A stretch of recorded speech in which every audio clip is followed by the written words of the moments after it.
Hey everyone, we are here at Manila Mart today, located at 5938 Beaufort Highway Northeast in Doraville, Georgia. Here to speak with Martin Gustillo, who is the visionary behind Manila Mart. And we are going to be talking to him about his successes, his triumphs and challenges in his business. So let's go in.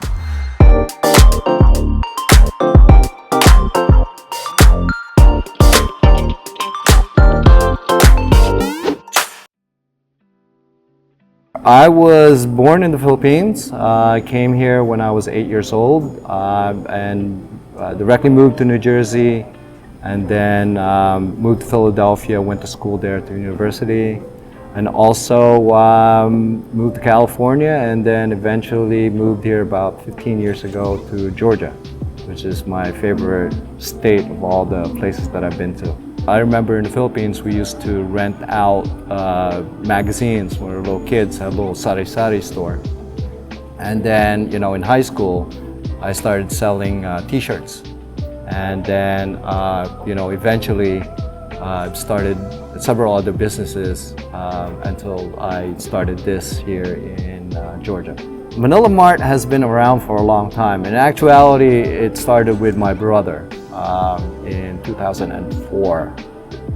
And then it switched over to my sister and my brother-in-law, and they ran it for several years until I took over in 2010 during the recession. And ever since then, I always tried to make it as efficient as possible. There are certain challenges that you experience, but I've realized that focusing on a niche market is actually a really good way to secure having a business, in the sense to be successful. Because I think if you focus too general on general businesses, there's a lot of challenges, where a niche market, meaning that you're focused on certain nationality or certain segment of a market, you have a better chance of actually succeeding. We're like a typical Filipino market. We offer a lot of the products from the Philippines that are, a staple in the Filipino community. We have chips, we have longanisa, we have tocino, we have banghus, frozen banghus. We also offer balikbayan boxes, which is a care package that they send to the Philippines to, for family members there. And also our big attraction here is the halo-halo. It's the dessert. Yeah. And I say that you can't order that online, so they have to come to the store in order to get that craving, satisfy that craving. Cheers! Cheers!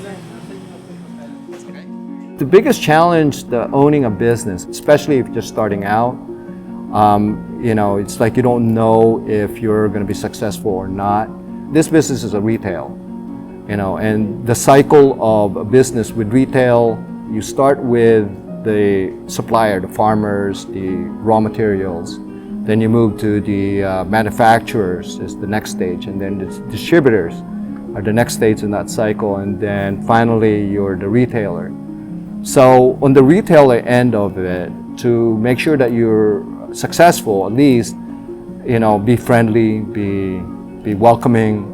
You take the same kind of approach that when you enter a business, how do you feel when you walk in? Do you feel welcome or you don't? So to retain that kind of customer, I think is probably the biggest challenges. Once they enter through the door, you want to retain them. You want to keep them as a lifetime customer.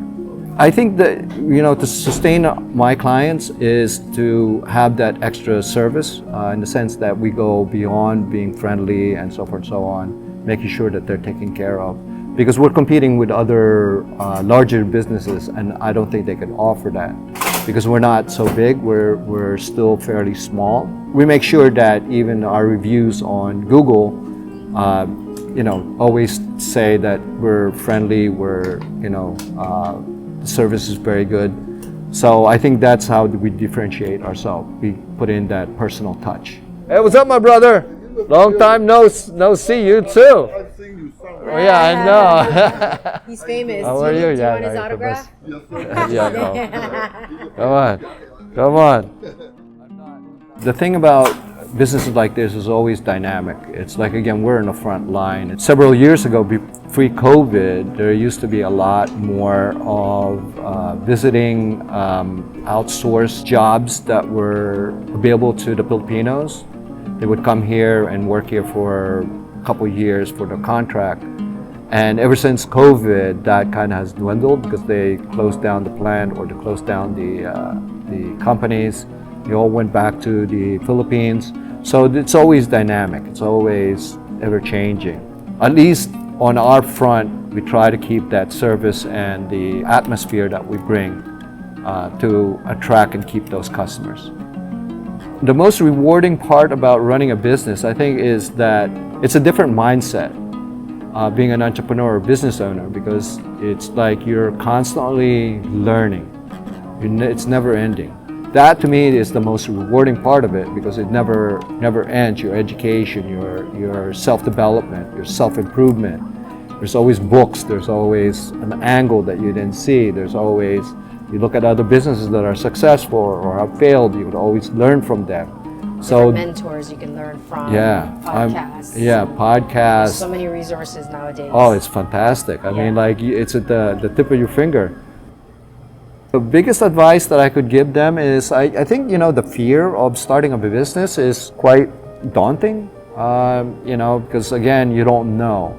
But I think if you do your homework right, and there's certain things that you should do, like basic 101, business 101, be nice. You have to be nice to your customer. You can't be mad and if you're having a bad day. Bad day, yeah. I mean, it makes a difference. Starting out is always scary. Don't be afraid to make mistakes because, I started businesses and it failed, but I learned so much more out of that failure than the successful that I had. So, yes, don't be afraid to make mistakes. Don't make it too expensive that it's going to, make you homeless. As long as you learn from your mistakes. Yes, right? exactly. Yes. I mean, as long as you're not betting the house, which I absolutely say don't do it. If you can, use other people's money and take the dive because it's the best adventure that you could probably have. I think the best quote that I use a lot is that if you want to go fast, do it yourself. If you want to go far, go with others. So in that sense, if you're overwhelmed, if you're a small business, you're doing everything yourself, you might do a lot of things quicker, but definitely you're going to burn out and you're not going to go far. So you need to hire people if you get to that point where you're getting burned, and you need to go with partners and what have you, because that way you go a lot further. Entrepreneurship to me is probably the best form of occupation, life that you can actually have. Because I think it's so encompassing. It challenges you mentally, physically, it creatively, because you're imagining certain things in your head and making it a reality, making it tangible. And to me, that's the process of being creative, and entrepreneurship does that. Well, thank you so much, Martin, for sitting down with us. It was a pleasure. Well, thank you. I hope that it was helpful for everyone that had watched this, and I hope we can do more. All right.